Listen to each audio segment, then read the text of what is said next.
Hi guys, Captain TigerLily here, and we're back with more of Beacon Pines. We gotta go meet Rolo at the treehouse with Beck.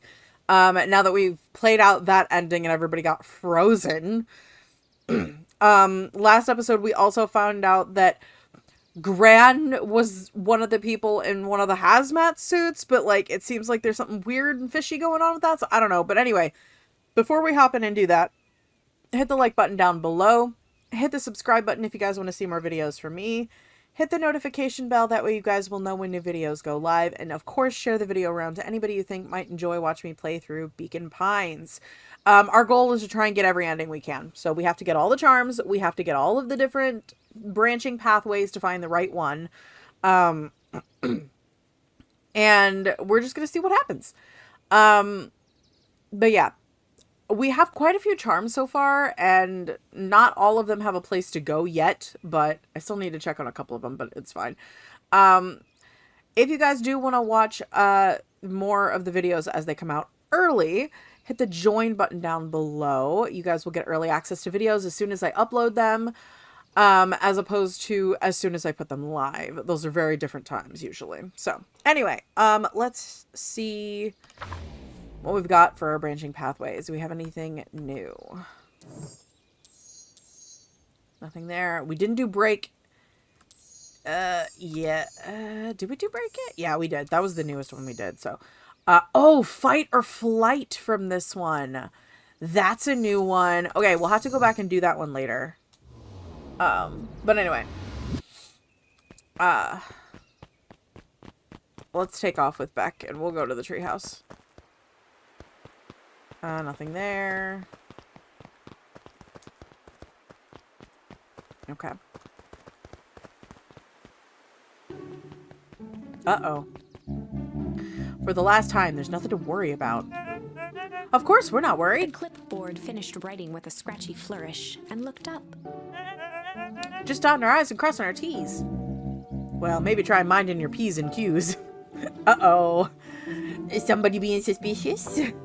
Mr. Nuncreed, arms crossed over his paunch, gave an exhausted sigh. This is what I'm talking about with the language. Who uses the word paunch? I love it. If there's anything you need knowing, you'll know it. Absolutely. If you'll just sign here acknowledging everything is accurate, we'll be out of your hair in a flash. Oh, for the love of... He snatched the pad and scribbled his name so hard the pen nearly snapped. About to pull a Travis William. Breaking a mechanical pencil. There. Would you like my eternal soul as well? The clipboards looked at each other for a moment, almost pondering the possibility, then broke into laughter as they walked away. Oh boy.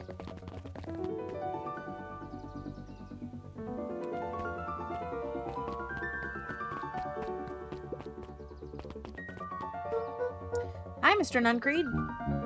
Luka, let me give you some advice.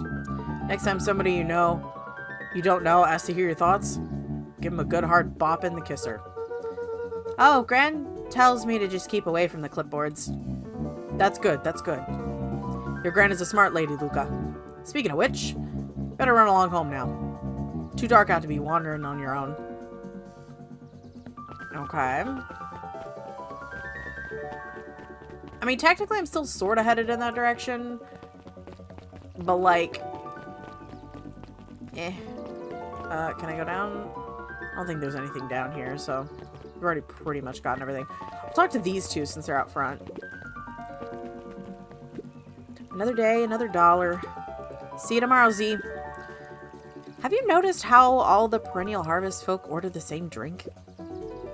Decaf cappuccino with extra foam. Why? I don't know. Just thought it's a little odd. Pretty weird for sure. Well, the customer's always right. See you bright and early tomorrow. I can't wait. Anything going on over by the diner? No, it doesn't look like it. Okay.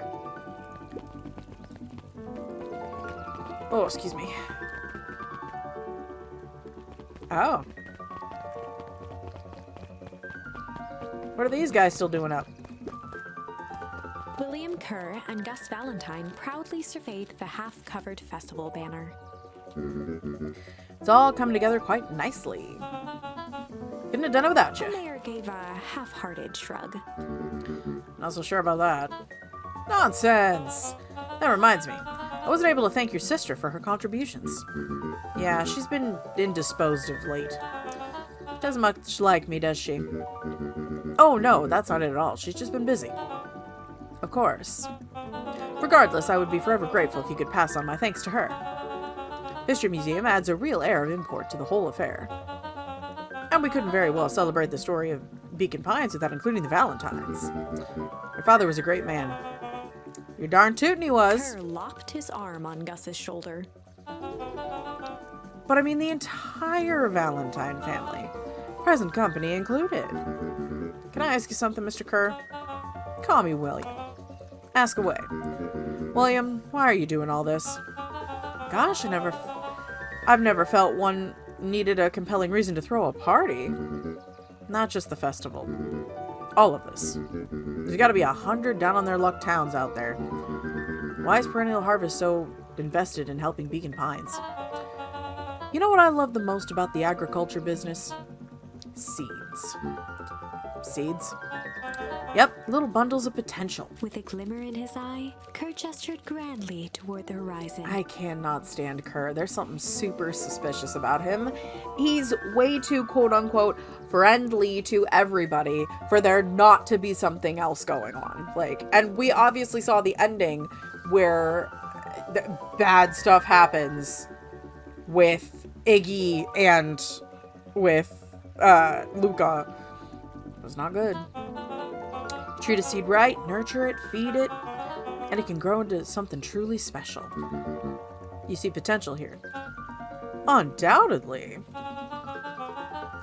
The seed of greatness is already under our feet. All it needs is a little nudge, and the right leadership, of course. Oh. Good night, Mayor Valentine. Okay, so I'm thinking Perennial Harvest is now there's some sort of underground lab and all kinds of shit that's connected to the old Valentine factory, and whatever they do that happened in the other ending caused whatever it was, I would assume, to just explode out in a storm of ice. Oh, this is nice. Yeah, the treehouse is just a little further on from here. So what's your buddy Rolo like? Rolo. Not particularly helpful. Sorry, I've just never thought about it. Lots of energy. He's funny, even when he's not trying to be. Things have been tough for his family since the foul harvest. About damn time you tell me what this foul harvest thingy is. It's kind of a long story. Hit me with the highlights. Okay. There used to be a fertilizer company here called Valentine's. They were kind of a big deal. Ooh, big deal fertilizer. It was a big deal to us. Their stuff really worked. Farmers loved it. So Valentine's grew and grew. Beacon Pines pretty much grew around it. Most everyone in town either worked for Sharper Valentine or used his fertilizer. Things were good. I'm sensing a big but. Around 6 years ago, Sharper Valentine suddenly died. And something changed. Changed how? Could have been a bad batch. Maybe it was in the water or air or soil. Nobody knows. But all the crops died. And everyone blames the Valentines. The foul harvest. Yeah. Valentine's fertilizer went out of business. Half the town lost their jobs. Sheesh. Next year, the crops came back, but something was different.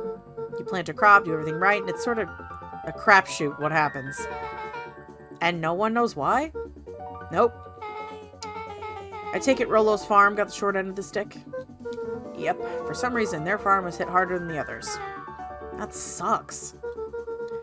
Things have gotten better since Perennial Harvest came to town. Man, itch. The Beacon Pines Reborn Initiative. Yep, first thing they did was give the town a deep scrub. They even put us up in hotels one town over for a week while they decontaminated the groundwater. We'd better get going. Yeah, that seems suspicious as hell. It's about time. I was about to give up and go home.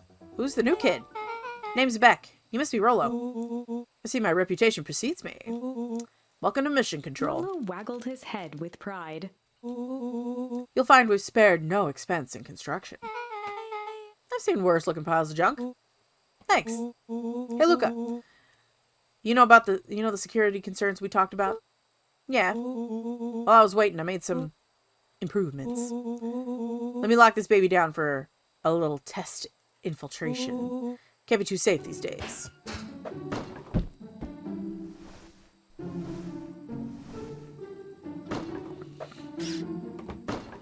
Okay.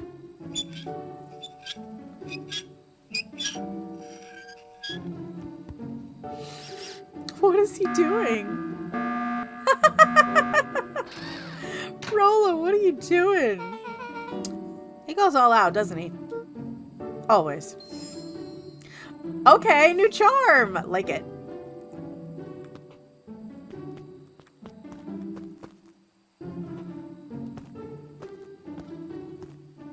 Okay. Ah.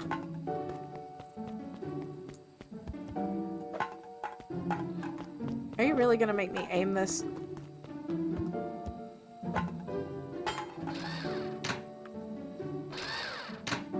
Oh my god.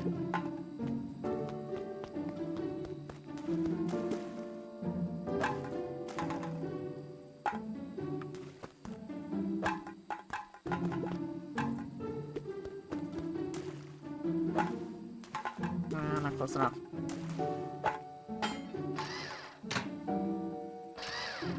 Oh my god. Rolo!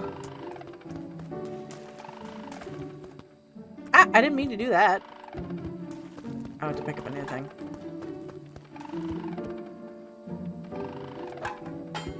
Got it.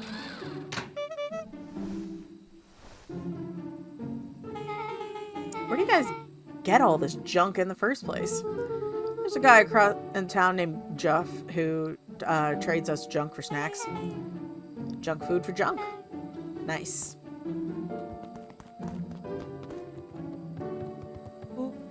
So, pretty sweet security, right?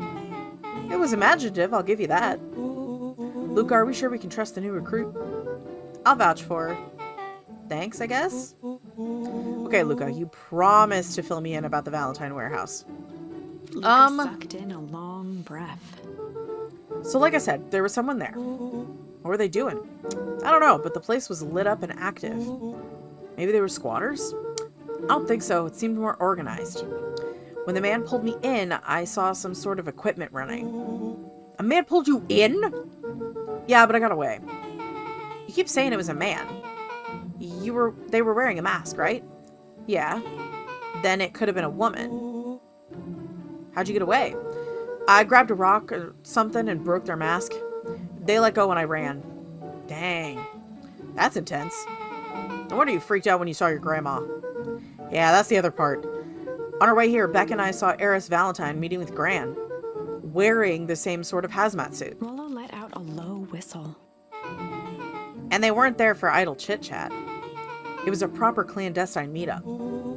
So let me get this straight.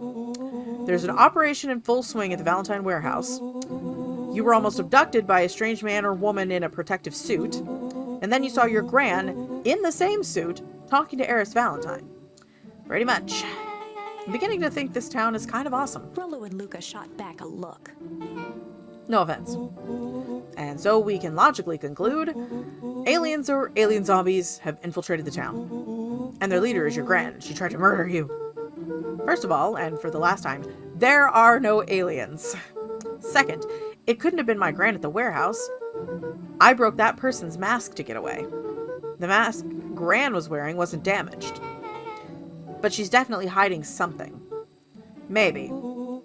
Your Gran is weird, but she might be the most boring person in the universe. All she does is sit around all day making jam. What could she possibly have to hide?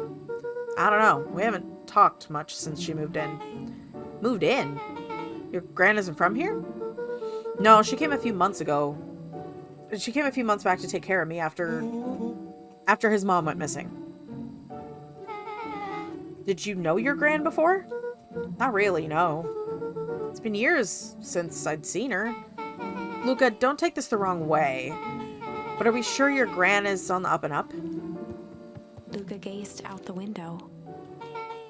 I'm just saying, it sounds like strange stuff has been happening since she showed up. We could say the same thing about your family. But you're right. Luka, your gran is hiding something. And Pa always says folks only bury stuff worth digging up. We need to investigate your house. If my gran really is hiding something, don't you think I would have noticed by now? That's kind of the whole point of hiding something. I guess you're right.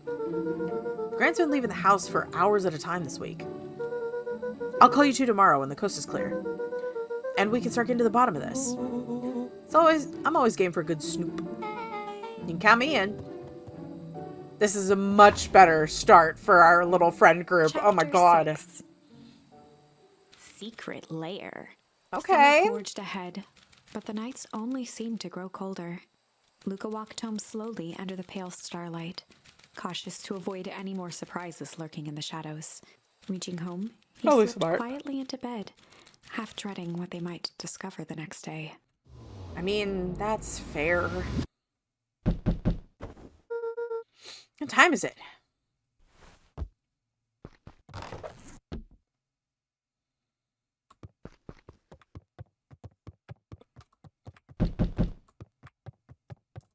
I'm coming.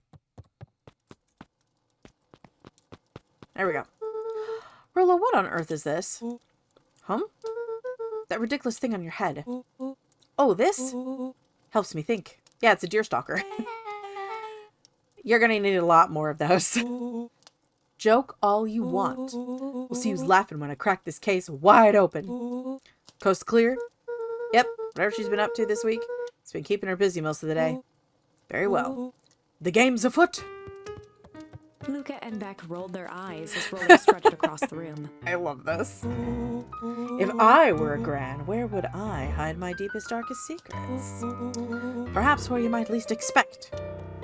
Rolo flung open the cabinet with confidence. Ha! He coughed as a veil of dust hit his face.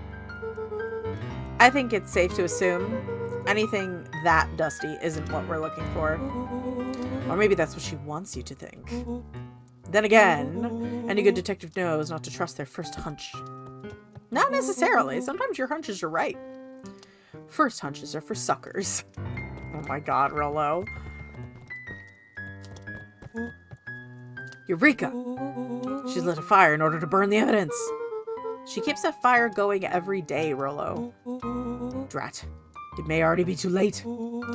Just think of the mounds of documents lost to ash. Okay. I'm gonna stop you right there. Can we just think for a moment? Luka, is there anywhere Gran doesn't want you to go? Yeah. The upstairs closet. So maybe it stands to reason we should check there first? No dice, it's locked. Well, well, well. Look who stands to reason now. And I have no idea where the key is. If it really is important, then she probably keeps it with her.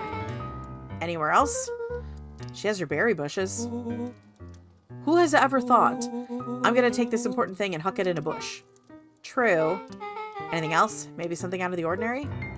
Well, she is always worried I'll break her fancy dishware in the kitchen. But it doesn't matter anyway, I can't reach the latch. A look of realization crept onto Luka's face. All three kids snapped to glance at each other, then sprinted and turned toward the kitchen. Yep.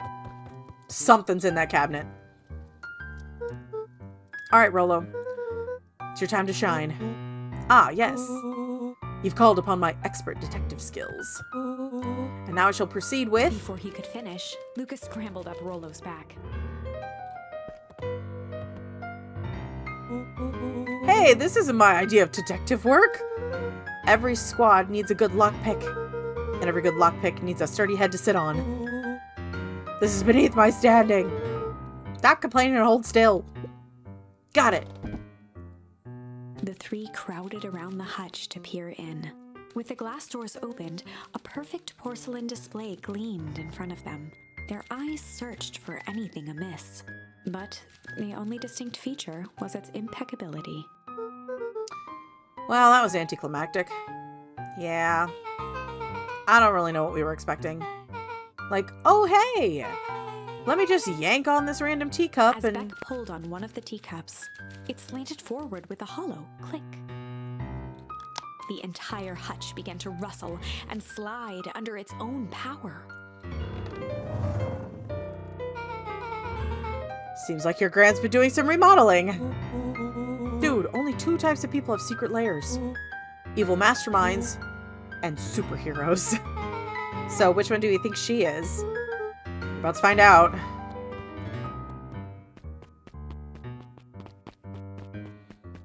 Oh boy.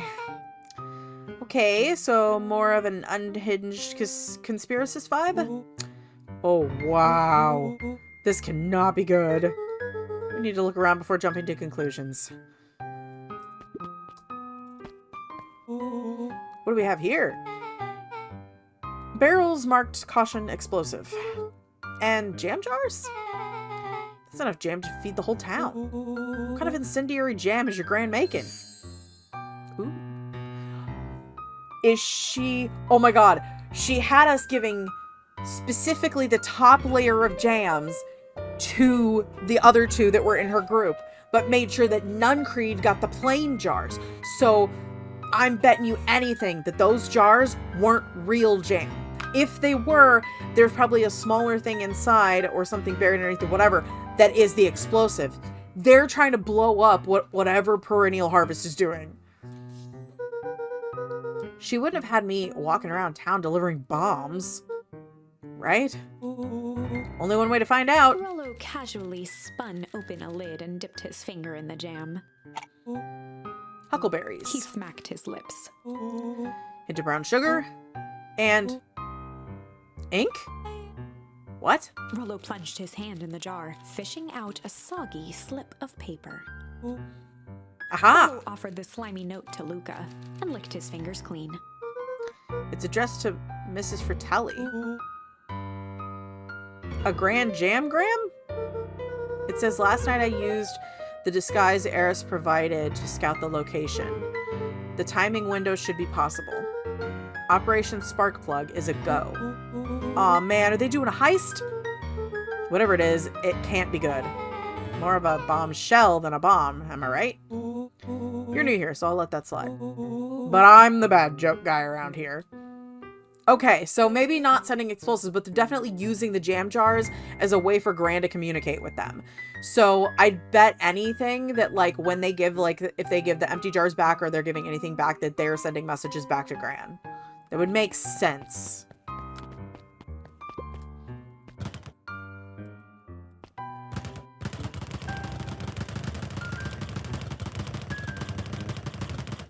Aw, I was hoping that would give me something.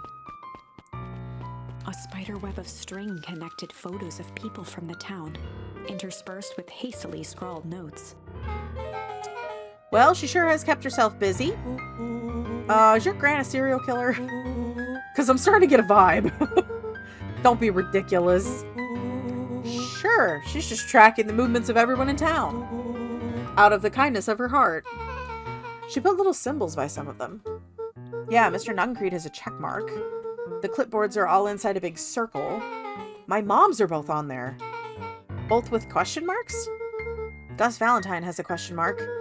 Eris has a question mark that's been crossed out. Mr. Kerr has a bullseye. The killer has chosen her next victim. We don't know what any of this means. I can tell you what it means. Those with the check marks means that they have been proven that they are against people. That they are not working for the benefit of the town and or they are working for Perennial Harvest. Eris Valentine's checkmark has been crossed out because she's working with them. Enemy of my enemy. Whatever it means, it's probably not good. And Beck's moms have question marks because Gran doesn't know where they side yet. Luka jostled each cabinet drawer in turn. Only one was unlocked. He fingered through the filing cabinet, pausing at a bulging folder labeled Walter. For a long moment, he just stared at it. Oh. What do you got there? It's my dad. Looks like some of his old medical files. Your dad was a doctor? Luka nodded and caressed the label with his thumb. Well, are you gonna read it? Here, let me help. Rolo swiped the folder from the drawer and began leafing through the pages. He whistled to himself, barely looking at the text. How about you actually read some of it? One sec. Dense documents such as these are a lot like a cheeseburger. Best to skip straight to the middle. That's where the meaty bits all live. I had no idea we were in the presence of the preeminent scholar in dense documents and cheeseburgers. By all means, proceed. He stopped at a page and mimed, holding up a monocle. Ah, here we are. Follow-up examination of Terrence Wilby. Patient shows further signs of paleness and malaise. Body temperature continues to drop. He now describes soreness of muscles and joints. This is similar to the symptoms exhibited by Mrs. Wilby just a few days past. Still waiting on lab results from Joseph. Rolo looked up with heightened surprise. See? Creepy. That's kind of disturbing. Who's Joseph? That's Mr. Nuncreed's name. Wait. Rolo's finger traced across the page. There's more scribbled in the margins. Could it be contagious? Mr. Wilby claims the tap water at his home has been contaminated. Perhaps environmental?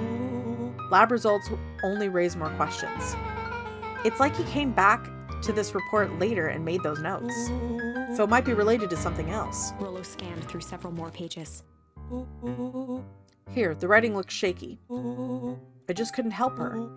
This disease, or whatever it is, progresses so fast.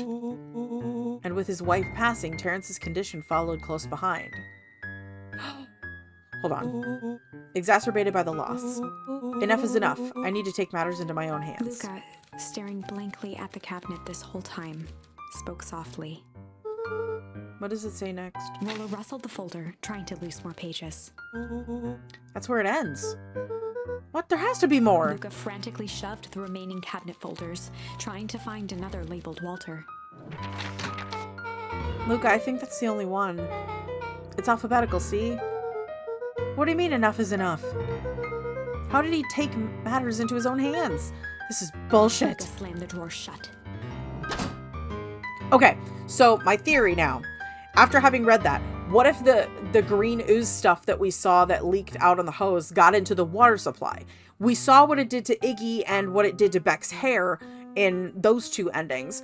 What if that's what got into the water supply and he seemed like the tap water got contaminated? They were drinking it. So it's literally killing them from the inside out. Like it is causing whatever the heck that was and killing them from the inside out. It's just slower because it's diluted. I feel like that seems logical.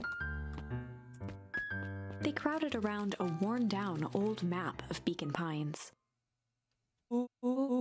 Cool. This looks like a treasure map. Not every old map is a treasure map, Rolo. Yeah, but every treasure map is an old map. Can't fault that logic. Look, there's even a pathway drawn on it. It starts at the entrance to town. And if we follow it... Rolo carefully traced the path with his finger. It leads right He to... jabbed down at the end point. Town Square? That's the fountain in the middle of town. What a weird place to hide treasure. Rolo, that doesn't look like treasure to me. The end of the path on the map has the same symbol as those explosives over here. So it's not hiding treasure. A real bummer. Rolo, what's the thing you've been excited about for the past month? The festival. Oh. Did you just say gulp? It feels like a gulp kind of situation. Everyone will be gathered near the center of town. She's gonna blow up the festival. Not if we stop her. Oh, shit. What was that? Luka looked up from the map. What was what? No, I heard it too. It was the front door. Which means someone just shut the door. Which means someone's upstairs. Shh, quiet. Hit the lights. Beck flicked off the light, and they became statues in the dark. Overhead, creaking floorboards bent under slow, deliberate steps. The kids looked up, the tilt of their necks following each footfall.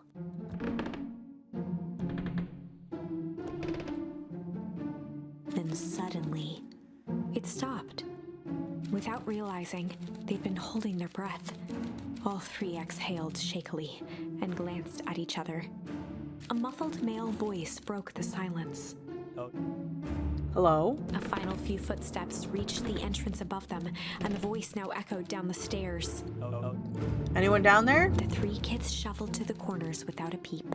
As he began to descend the stairs, the man's voice punctuated every new step.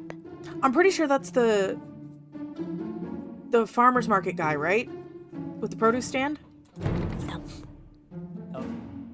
Ooh. I'm not here to hurt anyone. thump, I'm just here to help. Just... thump.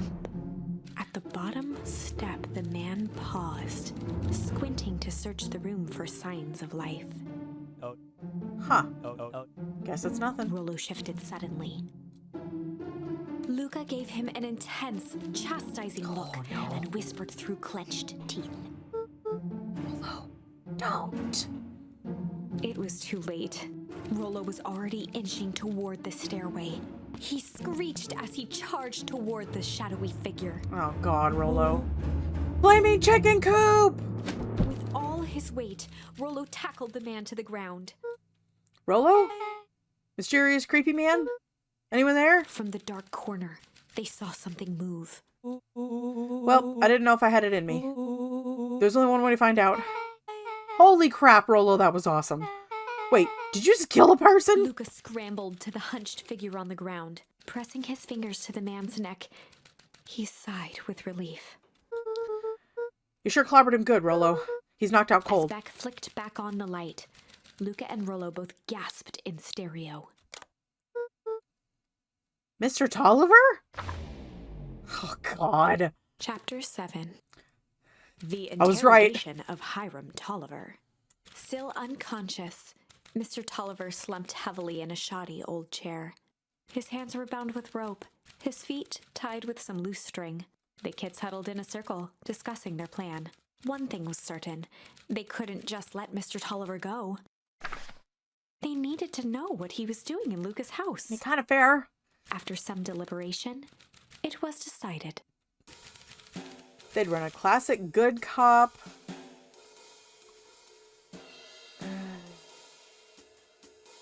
Hard cop. They'd run the classic good cop, hard cop interrogation. I think that's the right choice. Rolo brandished a steely gaze. I've got this. Read about it 100 times. Of course you did. Rolo swaggered past the chair which propped up the slumping Hiram Tolliver. Without even looking at his captive, he began with a long, blustery drawl. Well, Mr. Tolliver. Mr. Tolliver remained motionless. Rolo spun around to face him. He'd clearly expected to rouse Mr. Tolliver with his booming voice.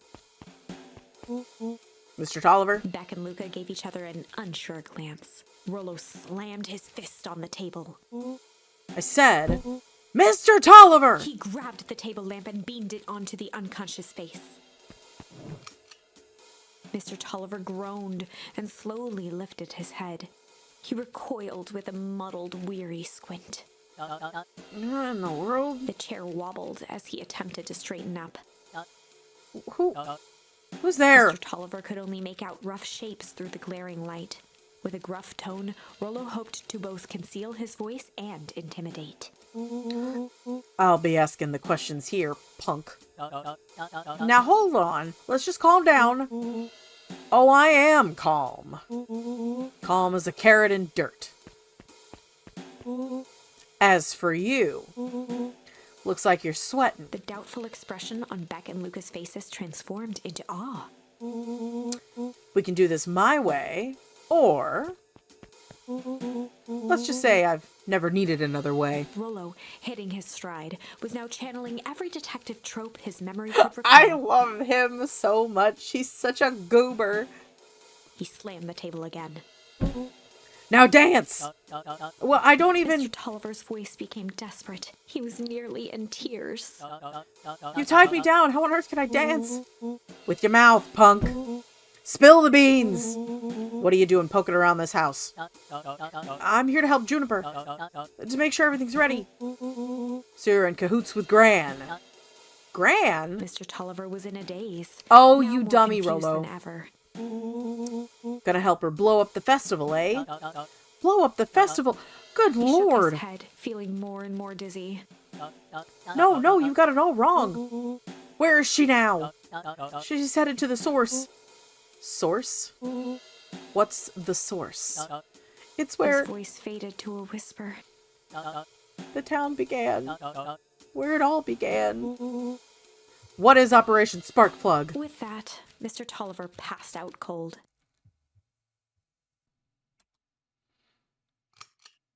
Rolo swung around with a repentant grimace. Damn, Rolo. I think you went a little too hard on him. What did he say about the source? It's where the town began? We need more information. Yeah, but we better not push Mr. Tolliver any further. Is there anyone else who might know more? What about the History Museum? They just got set up for the festival. Nah, that tent was put up by the Valentines. Everything they do is just a bunch of floof to glorify themselves. Fluff, not floof, but same thing, basically. Is there anything more reliable? The library. If there's any information about this source thing, Kato can help us find it. Let's go get some answers. They're just gonna leave him tied up in the basement?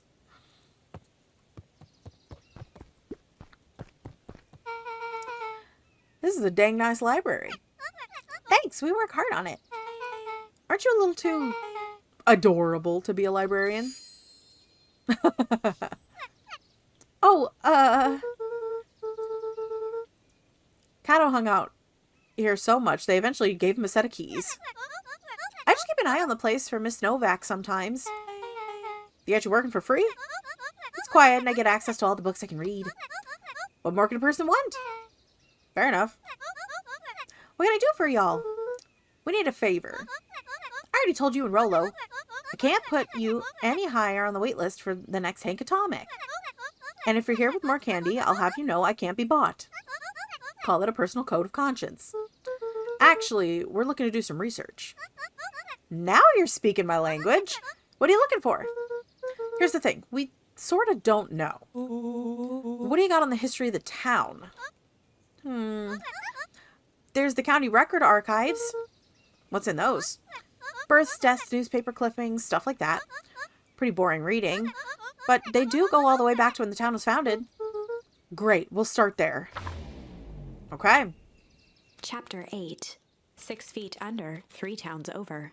The kids spent the rest of the afternoon combing through dusty piles of old county records, desperately searching for anything that could help them make sense of Mr. Tolliver's cryptic utterance. I like how long this one has gone so far. This has been real fun. Luka tried to shake the thought of Gran's basement, but his focus wavered. Explosives, messages hidden in jam, dossiers on various town figures, and a corkboard threaded with photos. Gran was the only family he had left. He still couldn't bring himself to believe the worst.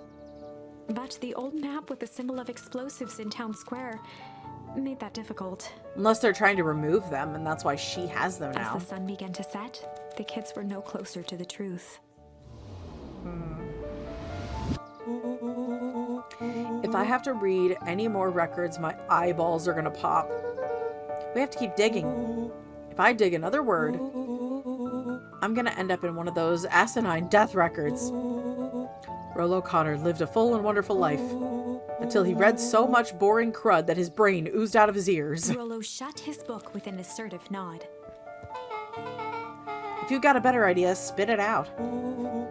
You sound like my sister. Keep pushing your luck, pal. And it won't be boring. It won't be boring county records that kill you. I'll put you in the obituaries myself. Rolo muttered under his breath. You're a county record. Really? That's the best you got?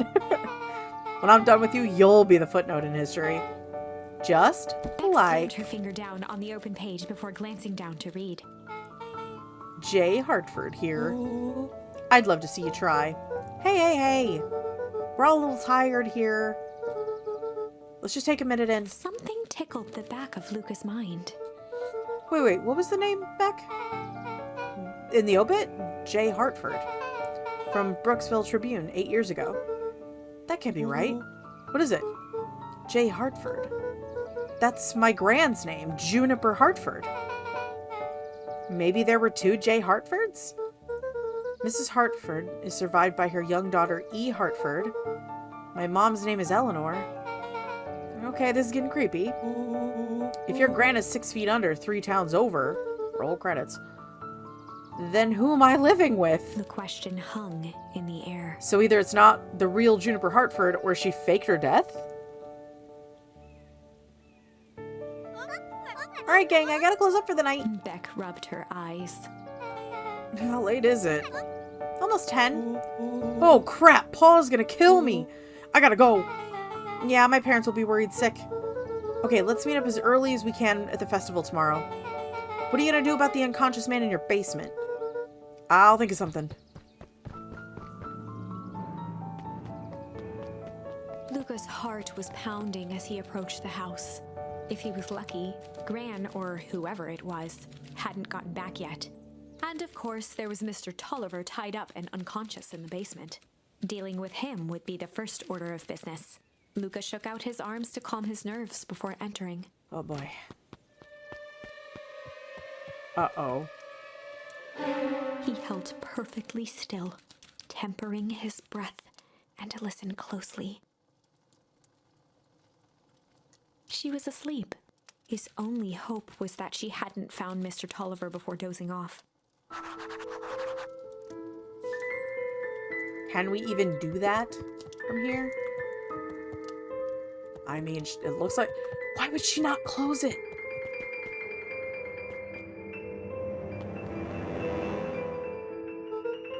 Oh no. Mr. Tolliver was nowhere to be seen. She let him out, I bet. Maybe he woke up and escaped from his bindings and left without a trace. Or maybe Gran knew everything.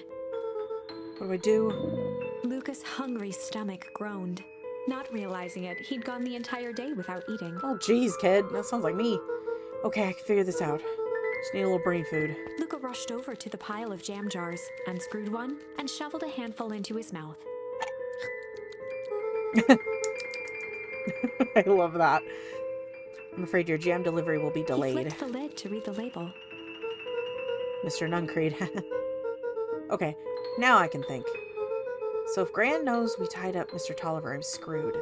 If she doesn't know, then I need to play it cool. Guess the only option is to go to bed and act as if nothing's wrong. Gran will think Mr. Tolliver finished what he was sent to do and left when he was done. Go to sleep.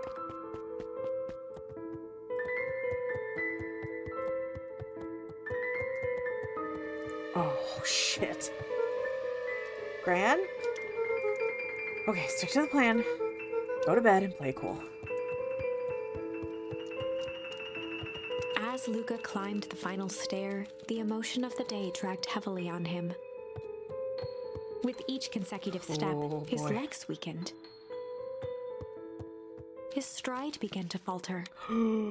Nuncreeds were drugged! He tried to grab for the railing to steady himself. Something was wrong. Come on, legs. Just a few more steps. Luka groaned and tried to move. Yeah, they were drugged. His limbs might as well have been bolted to the ground. Through numb lips, he mumbled just before falling asleep.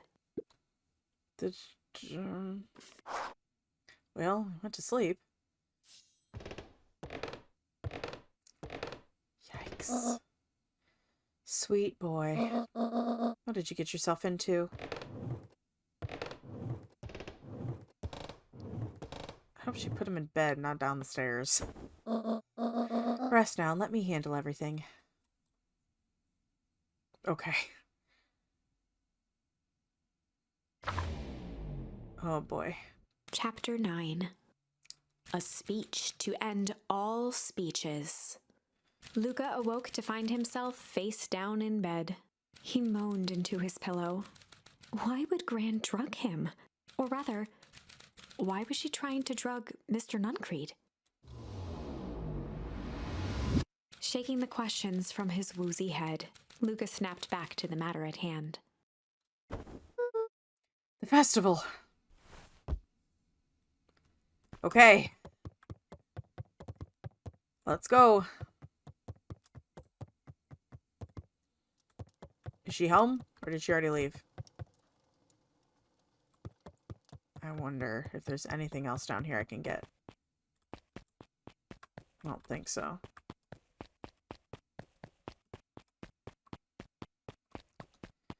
Okay. I just wanted to make sure. Is she out in the back garden, possibly?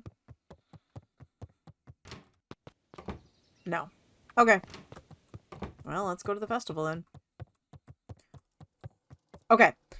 Before we do, though, I want to check and see. We got one ending over here that we'll have to do. That's flight. That one doesn't have a new one. Struggle or change. So break is that one. So hard and chill. We haven't gotten to the end of the hard line, but whoops.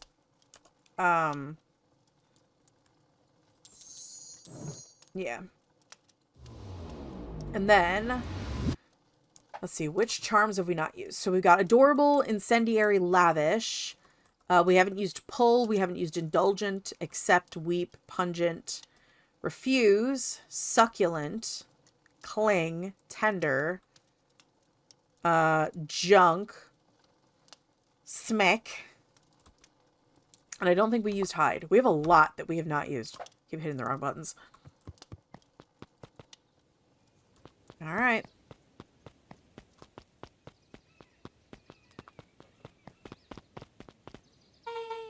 Where have you been? Gran put something in the jam. Yeah, we know. Secret messages for secret conspirators. Not this one. This one was intended for Mr. Nuncreed. Put me to sleep.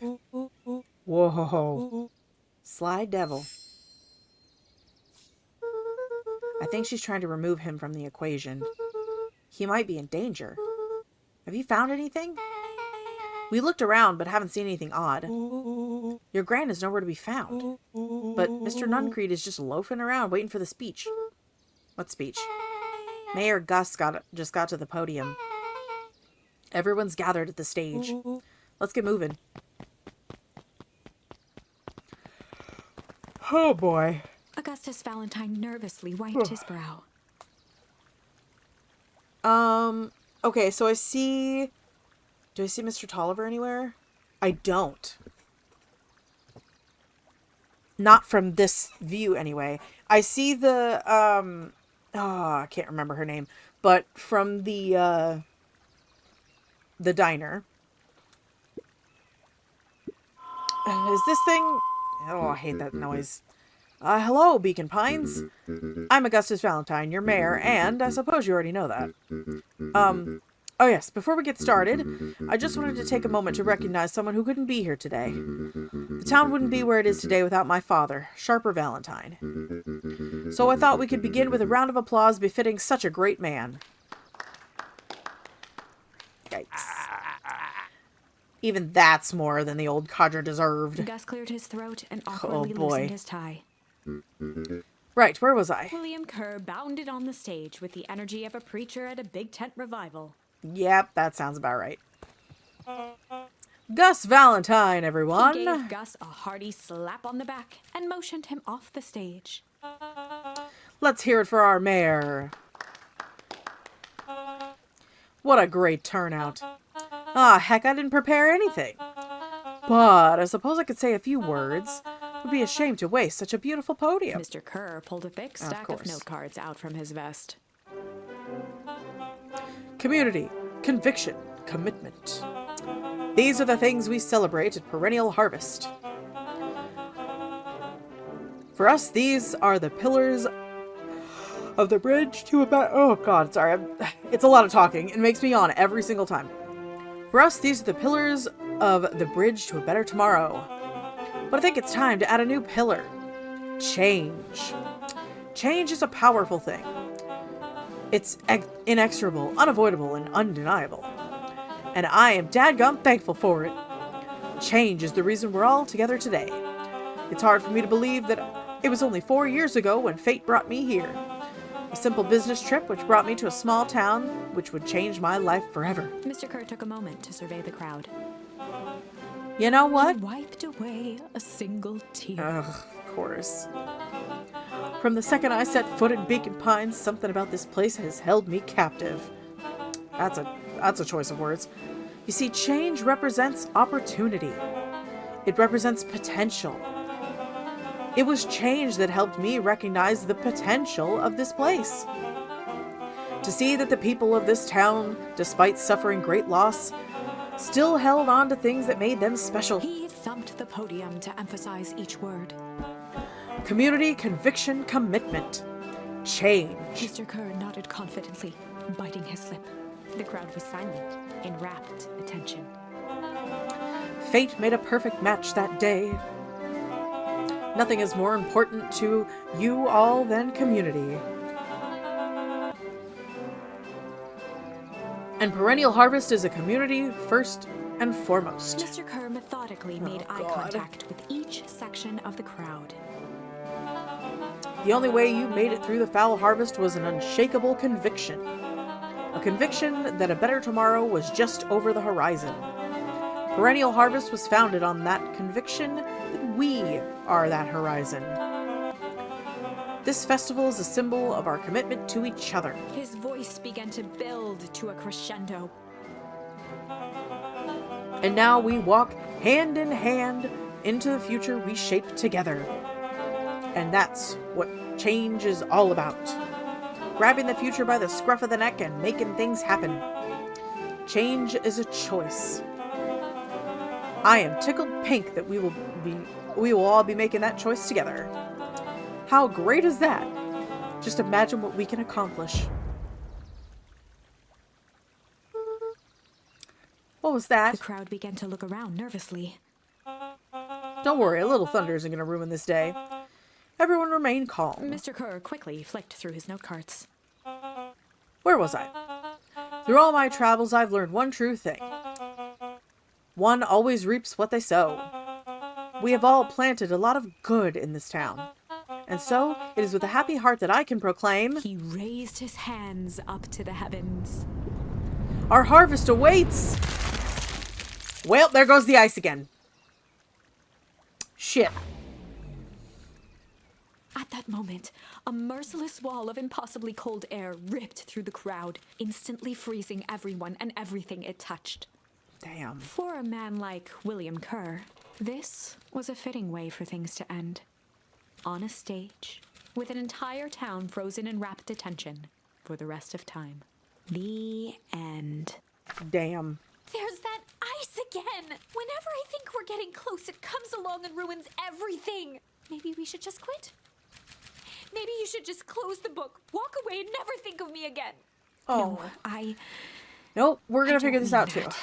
We got a little closer this time. We just need to try again. Please. Okay. What I'm gonna do here is I'm gonna do this one. We're gonna do flight. Yeah. Yep. Luka drew himself up and decided to take the only option they had left. Flight. He squinted down the barrel of the mission control defense cannon, aiming it through an opening in the dense tree branches. Here we go. He looked up with surprise as it struck true and taut. I can't believe that worked. Hey, Mr. Kerr. We'd love to hear your thoughts, but I'm afraid we have places to be. Come on, Iggy. See you, jerks. Fine. We know where that leads them. This way. We'll take the tunnels. So there is a tunnel system. Luka and Iggy winced as they sprinted through the thicket. The branches clawed at them, reluctant to give passage. After what felt like a marathon, Luka stopped in his tracks as they reached the clearing. What the? That was all he was able to say before Iggy slammed into his back. The boys tumbled down a steep decline and crashed with a wheezing thud on a surface as hard as ice. In fact, it was ice. Chapter 5. Signs. They stood silently, Okay. catching their breath. The sky was like sapphire. With each breath, a plume of steam escaped from Luka's lungs. Let's keep moving. Luka pulled Iggy to his feet as they gazed across a snowy terrain. Okay, I don't think this is the right end, but I think the other one, like, I want to see where this one goes, but I think the other one, we're going to have to do good cop, chill cop instead, and possibly get a better answer from there. That was actually pretty badass. Uh-huh. I think we lost him. Are we up in the mountains? I don't think so. If anything, we went downhill. Then what's up with the Winter Wonderland? All I know is there's no going back to the way we came. Let's see if we can get our bearings. Follow me. All right. Well, we're going to leave Luka and Iggy here then because, oh boy. Oh, that's a lot. Anyway, if you guys liked this video, hit the like button down below. Hit the subscribe button if you guys want to see more videos from me. Hit the notification bell, that way you guys will know when new videos go live. And of course, share the video around to anybody you think might enjoy watching me play through Beacon Pines. This has honestly been such a fun example. I wish there were more visual novel games like this. And if there are, please leave them down in the comments below. I'm trying to come up with a fun name for the comment section that isn't just the comments, because that, you know, that's kind of piratey theme. I'm thinking of calling it the ship's log, I'm not gonna lie. So we'll see.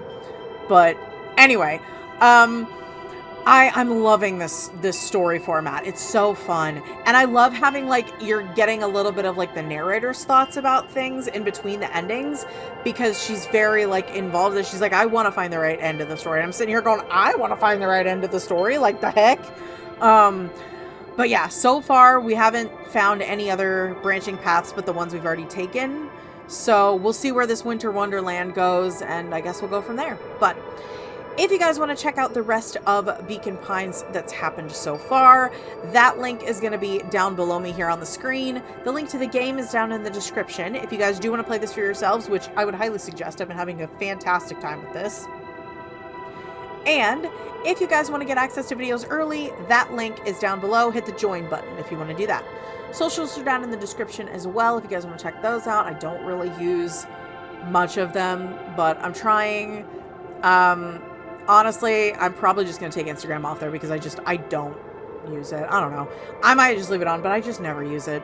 But yeah, if you guys want to check out my TikTok and my Twitch, those are down below. Twitch is every Tuesdays, and occasional weekend days or evenings or whatever other days throughout the week I feel like streaming, but Tuesdays are the for sure days unless I say otherwise. So anyway, all that being said, I'm Captain TigerLily, and I will see you all back in Beacon Pines in the next episode. Okay, bye.